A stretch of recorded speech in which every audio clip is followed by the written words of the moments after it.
Jai Narayan students, I hope you all are doing good.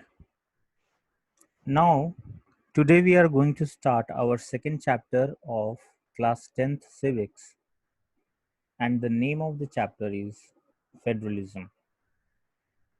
Students, in the previous chapter, you studied about vertical division of power, and this federalism is nothing but the same vertical division of power. In the first chapter, power sharing, you studied that the power can be divided among the different levels of government, and this is a major form of power sharing in modern democracies. What do we mean by different levels of the government? So, generally, there are two levels of the government in every federal country. First is the central government, and the second is the state government. So, when the power is shared among the central government, state government, or if there are any other levels of government, like in India, we have three levels of government. So, this is called federalism. So, if we want to uh, explain the meaning, or if you want to give a meaning in the examination that what is federalism, you can use this definition of federalism. Here, federalism is a system of government in which the power is divided between a central authority and various constituent units of the country. It means that federalism is that system of government where the power is divided between a central government and the state governments. Central authority here means the central government or the union government, and the constituent units means the units which form the country. Like in India, various states form the country. So these constituent units have their own governments, and the power is divided between the central government and these state governments. Now, usually a federation has two levels of government, but there may be cases where there can be more than two levels of government. Like in India, we have central government, state governments, and the local governments. So, in the central government, the government is usually responsible for few subjects of common national interest. Means they handle those matters, or you can say that they make policies and pass orders related with those matters which are of national interest, and where every single citizen of the country needs the same policy, the same set of rules, the same orders are needed to be given to all of them. So, here the central government is responsible for the subjects of national interest, and the state governments or the provincial governments, they are responsible for the administration of that particular state. So, if they want to pass any order, if they want to make any policies, if they want to make any laws, regulations, or rules for the people of that state, they can do so. So that day to day administration of that particular state can be done smoothly. So, this is federalism. Federalism is a system of government in which the power is divided between a central authority and the various constituent units of the country. Now, you also studied in the chapter of power sharing that Belgium adopted accommodation model, or you can say that Belgium followed the policy of accommodation to bring unity, harmony, and cooperation among the various citizens belonging to various communities. And for this, Belgium adopted the federal model or federal system, where the powers of central government were reduced and they were given to the regional governments, the state governments. Although Belgium had regional governments even earlier, but those regional governments did not have their independent power, and therefore there was conflict between the communities. So to resolve this, Belgium adopted the policy of accommodation and decided to reduce the powers of the central government and give them to the state governments, the regional governments, so that there is a harmony between two levels of government. All these powers were given to the governments and could be withdrawn by the central government. Earlier, there were state governments, but the powers of the state governments were given by central governments. So the central government had supreme authority over political powers. But afterwards, after the conflict and clashes occurred in Belgium, they transferred few powers of the central government to the state authorities and made them independent. So the state government, the regional governments had independent powers, and they cannot be directed, or the powers cannot be withdrawn by the central government now. So this is how the conflicts were resolved. And in case of Sri Lanka, you studied that there were no division of power, and so the conflicts raised and thousands had to lost their lives. Now here is a map of world where various federal countries are shown by red color. So for the exam point of view, you must at least remember 2 federal countries apart from India, and at least 2 non-federal countries which are important. So you can practice this also. Now let us come to the next topic. We know that there are federal form of governments, and the other form of government which is opposite to this federal form is unitary form of government. So what is the difference between federal form and the unitary form of government? Let us study. Let's talk about the nature first. We know that federal system, there are 2 levels of government, and both levels have their areas of jurisdiction. Means they both have their powers and their subject matters. Like we studied that central government sees the matters of national interest, whereas the state governments, they see the matters of the day-to-day administration of that state.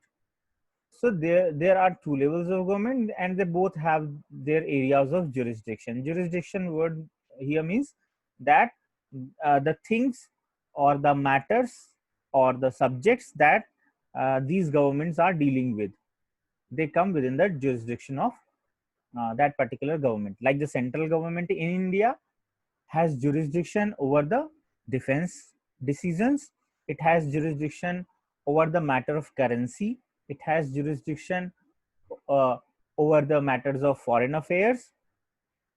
So these matters are dealt with the central government, and the state government here in India has jurisdiction over the agricultural matters, the matters of police. So it comes within the jurisdiction of state government. So they have their own areas of jurisdiction, and they can make policies and make rules, they can give guidelines related to that area. In unitary form of government, there is either only one level of government, or if there is the other level of government, means if there are state governments or regional governments, then those state governments are subordinate to the central government. It means that these state governments are bound to follow the orders or decisions or guidelines given by the central government all the time. They do not have their independent powers. There is no division of power. In fact, the power that are exercised by the state governments in case of unitary form of government, they are given by the central government.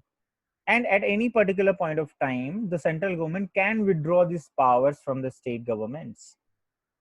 So there is no specifically division of powers, and therefore the central government is very powerful, and the state governments are just working according to the instructions of the central government. Now let us come to the functions. So federal form of government, the federal system, a state government has power of its own for which it is not answerable to the central government. As I said, that the state governments have their own independent powers, and if they exercise these independent powers which are given to state governments, they are not responsible to the central government. They are not answerable to the central government. The central government cannot ask them why they decided so, or they given so guidelines. So but in the case of unitary form of government, the state governments do not have their independent powers, and therefore if they make any decision or if they pass any guidelines, then they can be asked questions by the central government. And in fact, the central government can instruct the state governments to do anything.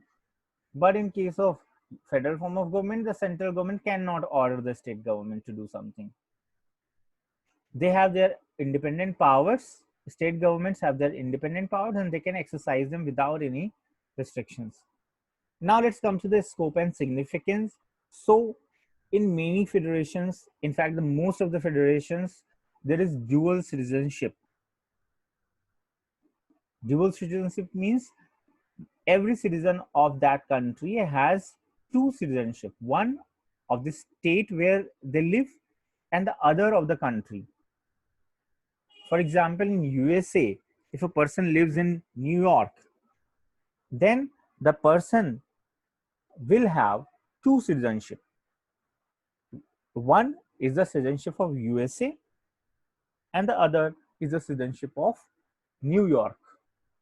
So the same way many federations have this system, but in India, where we have only single citizenship. So if you are asked in exams that which of the following federal countries have single citizenship, then you can choose India, because we are federal country, but we have not opted for dual citizenship scheme, and every person of India is having only one citizenship, and that is of India. So we are all Indian citizens. Suppose we would have opted for dual citizenship, then it would have worked like, if I am living in Uttar Pradesh, then I would have had two citizenships, one of India and one of Uttar Pradesh.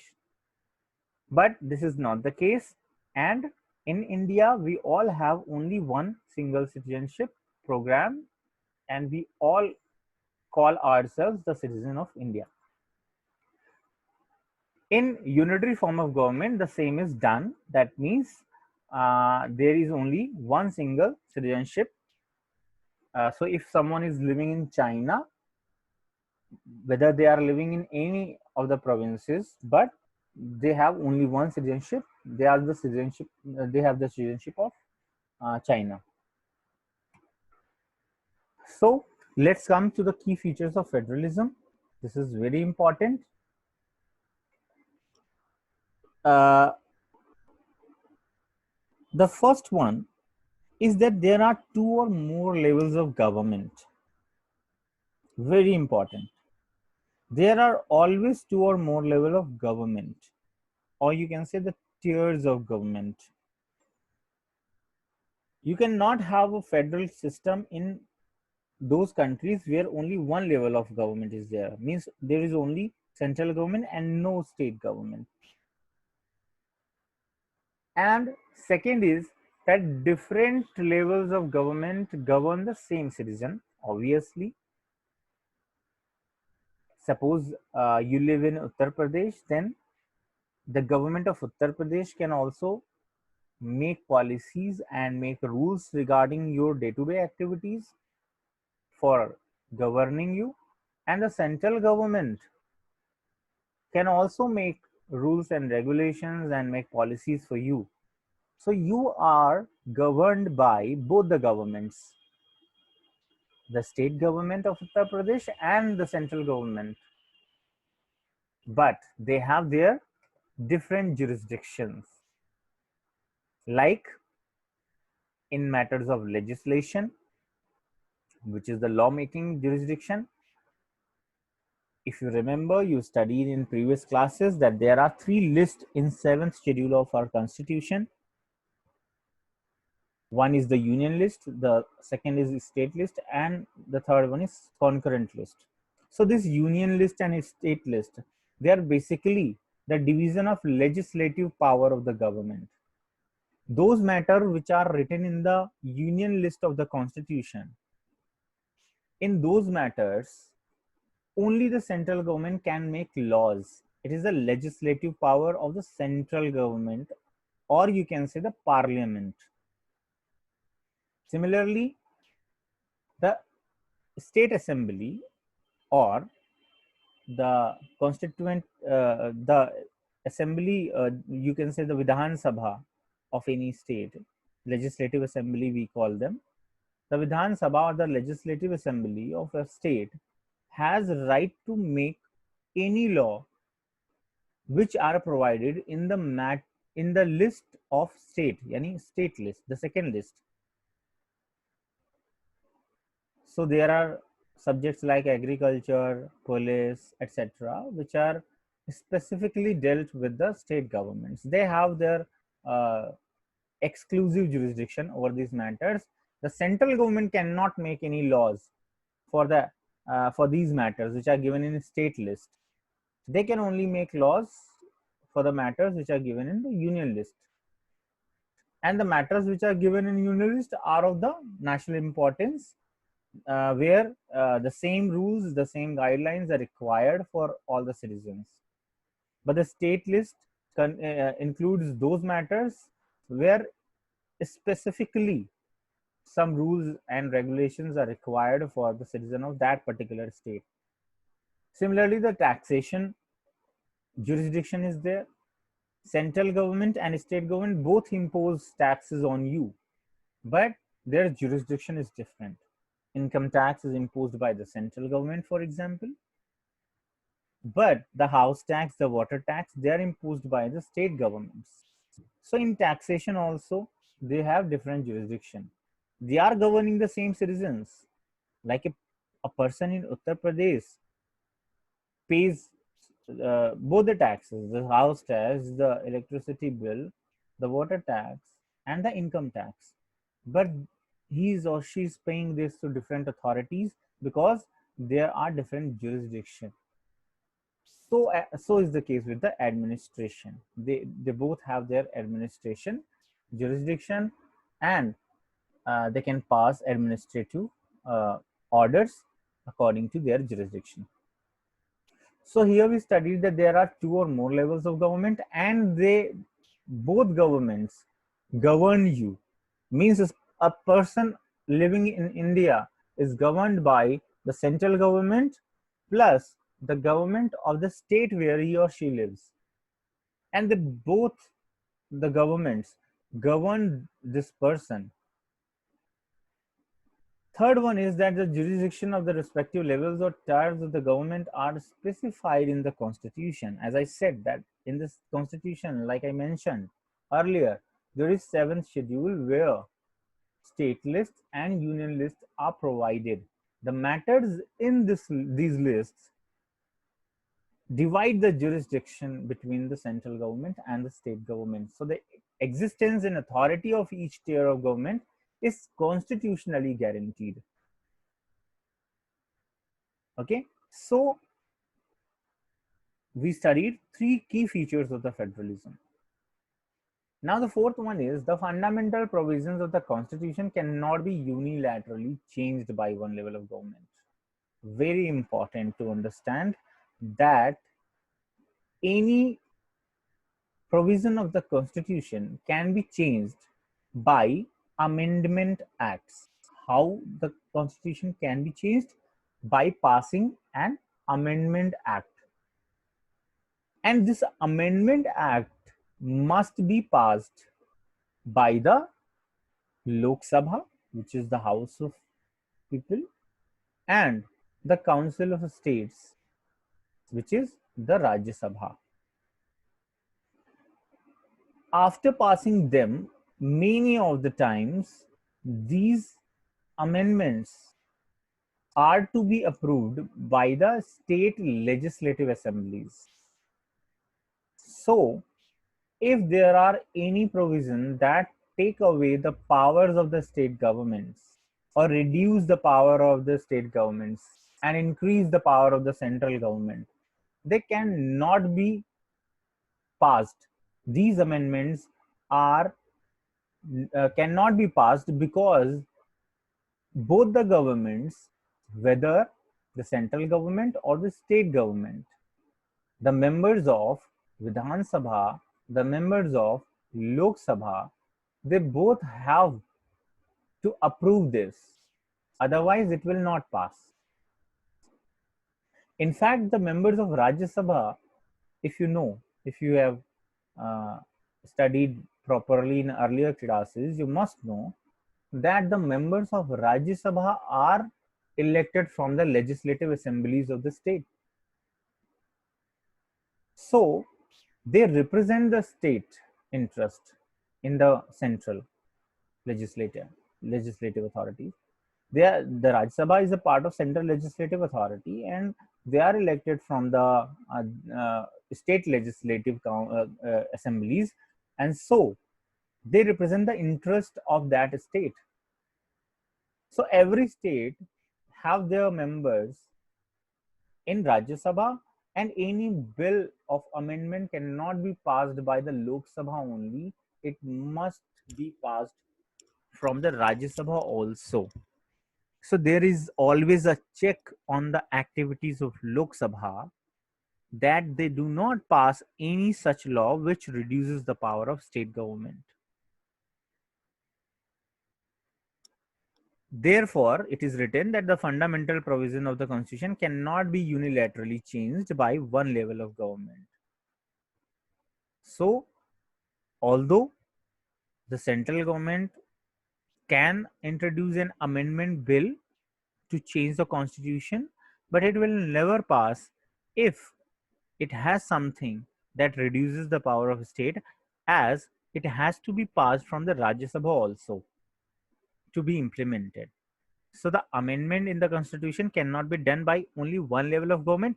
The other level of government, the state governments, have also authority to approve this. Next is the court have the power to interpret the constitution and the powers of the different levels of government. Suppose if there is any conflict between the central government and any of the state government or governments, they can go to the court, and the court has exclusive right to interpret the constitution and tell which level of government has power to do a particular thing or to make a particular law or to pass a particular guideline.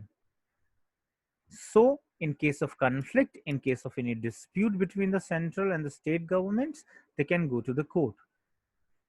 And the Supreme Court works as an umpire in this case, and it will decide who will exercise which power. Sources of revenue for each level of government are clearly specified to ensure its financial autonomy. Very important that the state government must be made independent financially, and they must not always depend on the central authorities to give them financial support, or you can say to provide them money for day-to-day administration. So this also has been kept in mind while making the constitution, and the constitution specifies which financial resources are governed by the central government and which are governed by the state government. What revenues will go to the state government and what revenues will be collected by the central government, so that they both have their own independent financial autonomy and they can work independently. Now, the next thing is dual objective of the federalism. After so much discussion, we come to the conclusion that making a federal country is having two objectives. Pehla, the safeguard and promote unity of the country. The federal structure is opted for two reasons, for two objectives. First is that it safeguards and promotes unity, and the second is it accommodates regional diversity. So, in case of India, if we say, if this federal structure had not been opted, then it would have created a disunity among the citizens, because we all have very diverse cultural, linguistic, and regional differences. We have very diverse set of communities. So there was a very urgent need to address this and adopt such a system of government where independent states, which have their own culture, their own uh, interests, their own traditions, their own language, it could be promoted, it could be safeguarded. Otherwise, they would feel that the central government is more powerful, and if the central authority belongs to a particular community, a particular culture, then they will enforce, or you can say they will forcefully try to apply or promote that particular culture or language. So this was kept in mind, and the state governments have been given freedom to protect their language and culture. Next is two crucial aspects of practicing federalism. How the practice of federalism can be properly done. So there are two requirements. If these two things are not, then the practice of federalism is almost impossible. The first is agreement to live together. Both the levels of government should agree to some rules of power sharing. They must agree that what powers will be governed by the central authority and what powers will be exercised by the state authorities. And the both governments, state level and the central level, have mutual trust. They should also trust each other. And the agreement must be abided by both the parties. So, we studied about the features of the federalism. We studied about the dual objective of federalism and the crucial aspect which is necessary for practice of federalism. Now, let us talk about two routes in which the federalism can be practiced, or you can say two routes by which the federal structure can be formed. So, the first is coming together federalism, and the second is holding together federalism. In the first form, the independent states come together and they form a bigger unit. Like in the case of USA, the small independent states came together. They accumulated their sovereignties to protect their collective interests, and they made a big unit which was called United States of America, USA. And in the holding together federalism, a bigger unit is divided in smaller states or in smaller subunits to make it federal.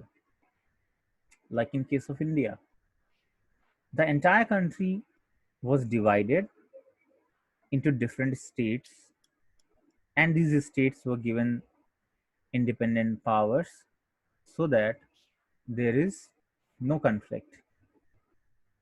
And this way, it was a holding together federalism. All the states are held together. In the second point, you can see that the coming together units try to increase their security and pooling sovereignty and retaining identity. So the purpose of forming the coming together federation is to increase their security. The smaller units might not be so powerful that they can protect themselves from the outsiders, and they come together therefore to make a bigger unit. And uh, although they pool their sovereignty, but they retain their identity, and this way they come to be more powerful, and they are now able to protect uh, themselves from outsiders. But in the holding together, there is absence of pooling sovereignty and retaining identity. In fact, in this federation, the central government subordinates over the constituent units. So there are no pooling of sovereignty because the constituent units are not sovereign. The sovereign power was always with the bigger unit. Third point is that in coming together federation, all the constituent units usually have equal powers. But in holding together, some states can be given unequal powers. Yeah, more powers, we can say.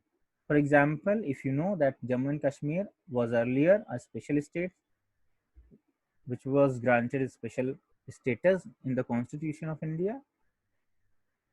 So if there is need of giving some special privileges to a state, means a subunit of the country, then it can be done in the holding together federation. But in coming together, this will not work because all the independent unit are coming together with the promise of not losing their powers, and they all want to have equal powers. Examples of coming together is USA, Switzerland, Australia, and the holding together federalism is found in India, Spain, and Belgium. So revise it, do the exercises given, and if any queries, you can ask in the live session. Thank you, students, and I hope you will follow the message of SMS, which is using the soap, wearing the mask when you go in public, and following the social distancing rules. Thank you and Jai Narayan.